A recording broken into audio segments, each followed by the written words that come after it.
Bismillahirrahmanirrahim. Assalamualaikum warahmatullahi wabarakatuh. Halo semuanya, selamat pagi.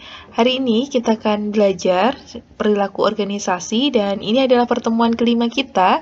Kita akan membahas mengenai mengapresiasi perbedaan individu, mulai dari kecerdasan, kemampuan, sikap, dan emosi tentunya dalam sebuah organisasi atau perusahaan.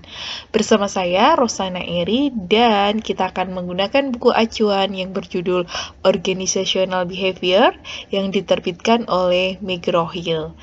Sebelum kita masuk ke materi inti, saya ingin menanyakan tentang mengapa sih mempelajari perbedaan individu ini menjadi sesuatu hal yang penting untuk dipelajari. Jawabannya kira-kira seperti ini. Karena dengan mengapresiasi atau memahami perbedaan individu, baik itu kecerdasan, kemampuan, sikap, dan emosi yang dimiliki oleh individu-individu dalam suatu organisasi atau perusahaan, ini akan berpengaruh pada banyak hal di perusahaan itu. Biasanya ini akan berpengaruh pada job performance atau kinerja dari seseorang gitu ya. Terus kemudian juga akan berpengaruh pada job satisfaction atau kepuasan kerja. Biasanya juga akan berpengaruh pada turnover atau keluar masuk karyawan. Biasanya ada yang resign, terus kemudian ada yang masuk juga kayak gitu. Terus biasanya juga akan berpengaruh pada rasa kepemilikan terhadap perusahaan tersebut. Jadi rasa memiliki perusahaan atau rasa memiliki atau rasa apa ya istilahnya, rasa bahwa kita adalah bagian dari perusahaan itu gitu ya. Dan juga yang terakhir biasanya akan berpengaruh pada kontraproduktif atau ketidakproduktifan kinerja di perusahaan atau organisasi tersebut. Jadi sangat penting sekali untuk memahami perbedaan di individu-individu ini karena akan berpengaruh pada banyak hal. Jadi kira-kira itulah urgensi kita dari belajar perilaku organisasi di pertemuan kelima ini. Slide kedua ini kita akan belajar mengenai model dari perilaku organisasi dalam memahami perbedaan individu. Dan di sini kita bisa melihat bahwa perbedaan individu dalam pekerjaan itu bersifat kontinum. Jadi ini ada dari atas ke bawah gitu ya, relatively fixed and relatively flexible. Jadi ini semakin ke bawah itu semakin fleksibel, semakin bisa berubah-ubah. Jadi kalau misalnya kecerdasan atau ability atau kemampuan gitu ya dalam bekerja gitu, itu relatif stabil. Kemudian personality semakin agak berubah gitu ya. Terus kemudian core self evaluation seperti self esteem atau penghargaan pada diri sendiri, kemudian self efficacy atau kedewasaan diri gitu ya, locus of control kemarin kita udah berbincang juga tentang ini. Kemudian emotional stability, terus semakin ke bawah attitude atau sikap dan juga emosi itu semakin bisa berubah-ubah kayak gitu. Tapi semakin ke atas gitu ya, ke arah intelligence atau kecerdasan itu biasanya semakin stabil yang dimiliki oleh individu itu gitu. Jadi yang biasanya akan lebih mudah untuk diubah atau dipengaruhi atau dirubah istilahnya seperti itu ya dalam organisasi ataupun perusahaan adalah yang semakin ke bawah kayak gitu. Dan di bagian kiri ini itu akan berpengaruh pada outcome bagi perusahaan seperti yang tadi saya ceritakan, yaitu mulai dari job performance atau kinerja perusahaan, kinerja dalam bekerja gitu ya. Terus kemudian job satisfaction atau kepuasan kerja, turnover, keluar masuk karyawan gitu. Terus organization citizenship, behavior, kemudian counterproductive dan work behavior.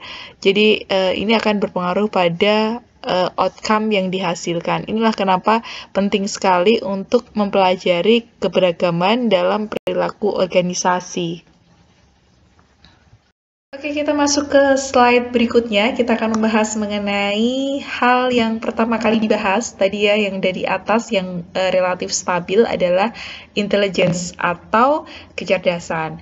Kita bahas mulai dari definisinya terlebih dahulu. Jadi, intelligence atau kecerdasan itu merepresentasikan kapasitas individu untuk berpikir secara konstruktif, terus kemudian reasoning atau memberikan alasan, dan juga problem solving atau memecahkan masalah. Jadi, 3 hal ini yang disebut dengan kecerdasan. Dan ada 8 kecerdasan atau 8 jenis kecerdasan, dan ini menggunakan teori dari The Theory of Multiple Intelligence. Yang pertama adalah kecerdasan linguistik. Kecerdasan linguistik ini, namanya aja linguistik, pasti kecerdasan berbahasa. Kecerdasan berbahasa itu mulai dari berbicara dan juga menulis. Di sekitar kita juga ada pastinya ya, orang-orang yang memiliki kecerdasan lebih atau kecerdasan yang kurang mengenai linguistik ini. Ada yang dengan pinter gitu ya, bisa memahami bahasa-bahasa gitu. Tapi ada juga orang-orang yang sulit memahami bahasa-bahasa. Nah, ini adalah kecerdasan linguistik dari seseorang. Oh ya, berbicara tentang kecerdasan ini, tiap orang itu bermacam-macam ya. Jadi ada yang kecerdasan salah satunya menonjol, yang satunya enggak gitu, dan lain sebagainya. Jadi kecerdasan tiap orang itu beda-beda. Oke, kita lanjut yang kedua, yaitu logical mathematical.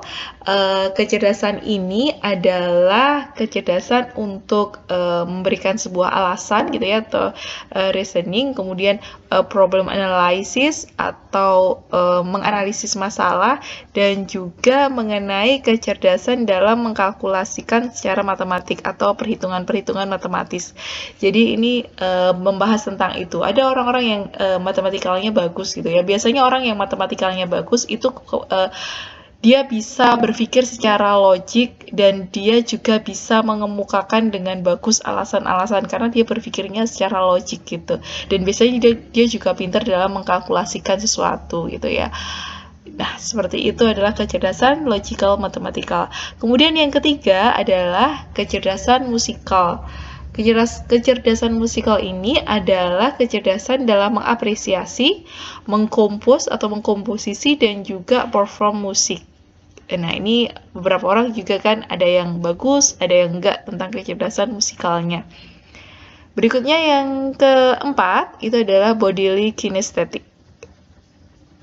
Kecerdasan ini adalah kecerdasan untuk menggunakan mind and body, jadi menggunakan pikiran dan juga badan dia untuk berkoordinasi sehingga membuat sebuah gerakan secara fisik gitu, secara physical body gitu. Ini biasanya mungkin kalian lihat kalau orang-orang yang dengan kecerdasan ini adalah orang-orang yang lincah gitu ya, yang banyak gerak dan lain sebagainya. Kemudian berikutnya yang kelima adalah kecerdasan spasial. Kecerdasan spasial ini adalah kecerdasan untuk melihat atau memahami pola-pola tertentu. Nah, ini ada orang-orang yang mempunyai kecerdasan memahami pola-pola tertentu gitu. Dia bisa menghubungkan antara satu pola dengan pola yang lainnya gitu ya. Kemudian dia juga biasanya cepat sekali dalam membaca peta gitu. Kalau lewat sini nanti akan ketemunya di sana gitu dan lain sebagainya. Tapi ada orang yang juga kecerdasan spasialnya rendah gitu. Pakai Google Map pun dia susah untuk menghubungkan antara satu wilayah dengan wilayah lain dan lain sebagainya. Nah, ini adalah kecerdasan spasial. Kemudian yang keenam adalah kecerdasan interpersonal. Kecerdasan interpersonal itu adalah potensi untuk memahami dan juga untuk connect atau keterhubungan dengan orang lain secara efektif. Jadi orang-orang yang supel, yang mudah bergaul, itu adalah orang-orang dengan kecerdasan interpersonal. Kemudian yang ketujuh, itu adalah kecerdasan intrapersonal. Kalau kecerdasan intrapersonal, itu adalah kecerdasan untuk memahami dirinya sendiri. Seperti itu. Dan yang terakhir, naturalis, itu adalah kecerdasan untuk hidup secara harmoni diri dia dengan lingkungannya gitu.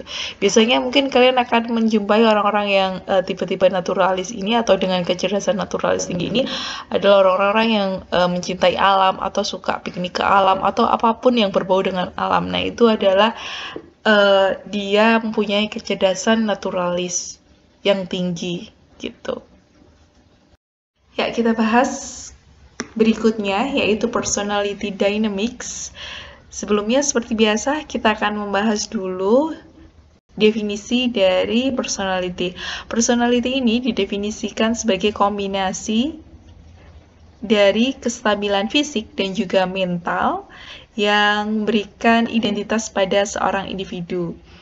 Ada 5 personality yang akan dibahas kali ini, meskipun ada buku-buku lain yang mengatakan atau membagi personality itu lebih banyak lagi, tapi buku acuan yang kita pakai itu menyebutkan 5 hal ini, jadi kita pakai 5 hal ini aja. Yang pertama adalah extraversion, yang kedua adalah agreeableness, yang ketiga adalah conscientiousness, dan yang keempat, emotional stability. Terakhir, opens to experience. Kita bahas satu persatu ya. Yang pertama adalah orang-orang yang extraversion. Orang extraversion itu dicirikan sebagai orang yang outgoing gitu ya.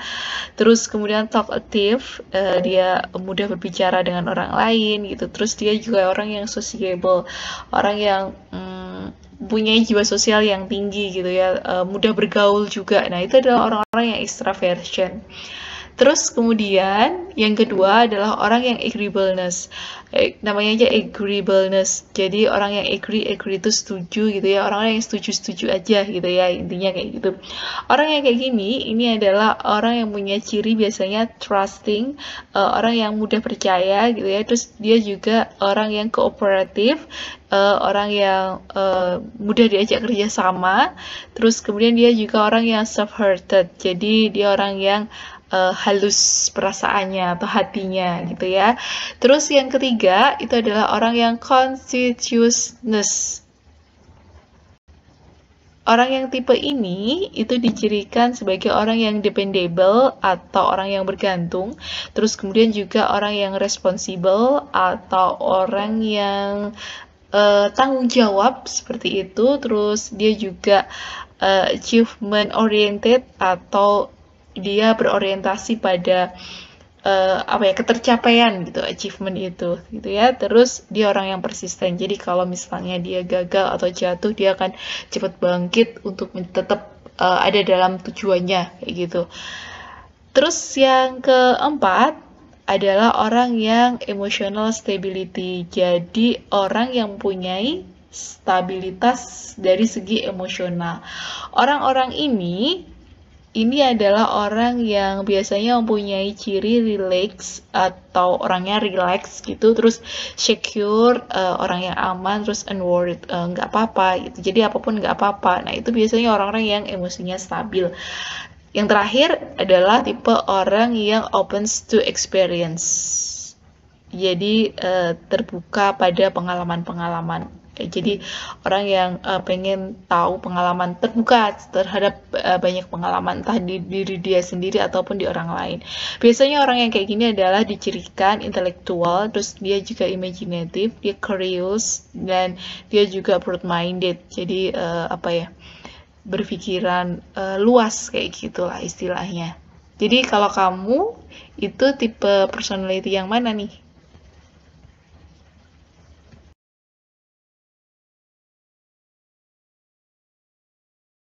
Oke, berikutnya adalah attitude. Kita akan membahas mengenai sikap gitu ya, atau attitude.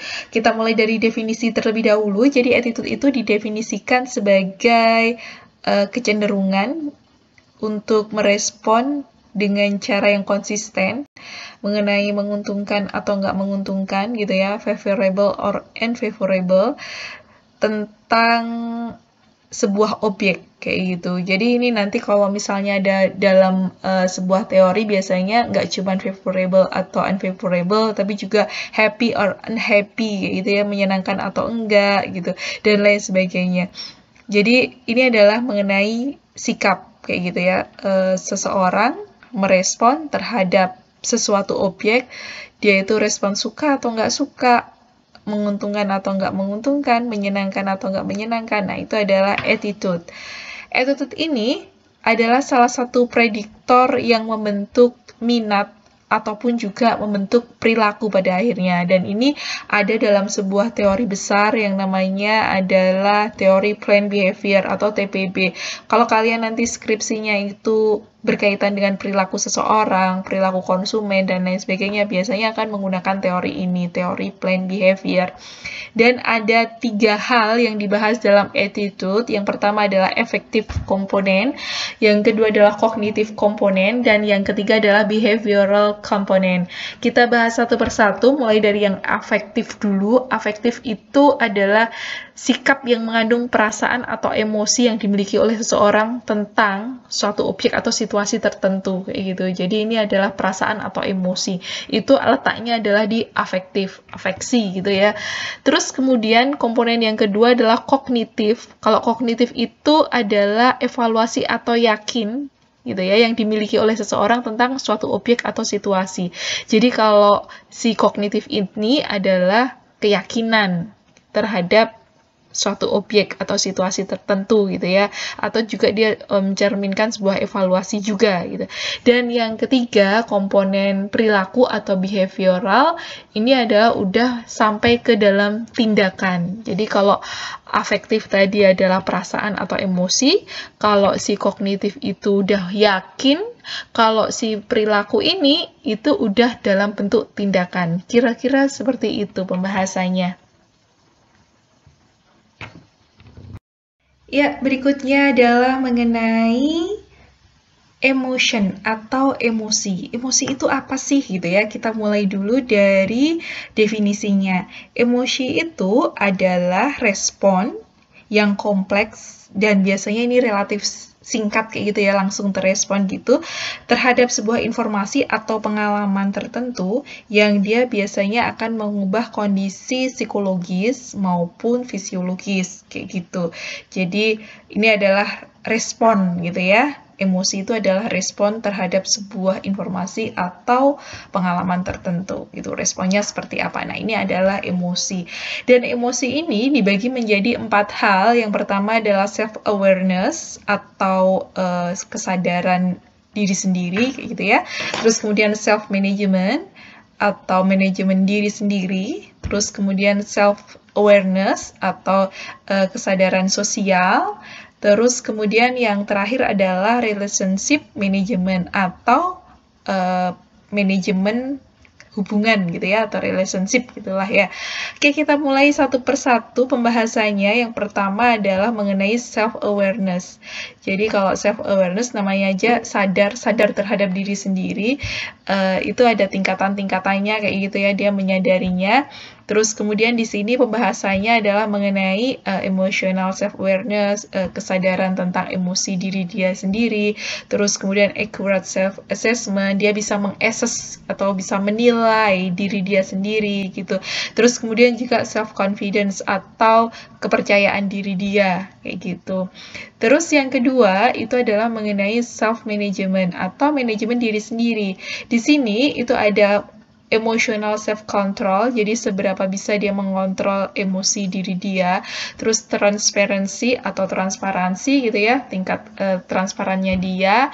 Terus kemudian adaptability atau adaptif, atau apa ya istilahnya adaptif itu bisa menyesuaikan diri dengan lingkungannya kayak gitu ya.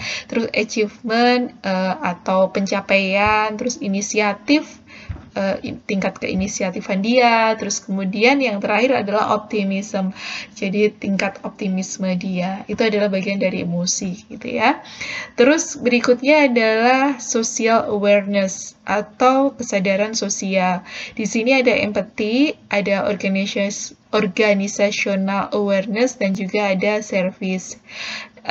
Empati itu adalah sifat dia bisa merasakan apa yang dirasakan oleh orang lain gitu ya, karena ini sosial kan, social awareness, jadi dia bisa merasakan apa yang dirasakan oleh orang lain.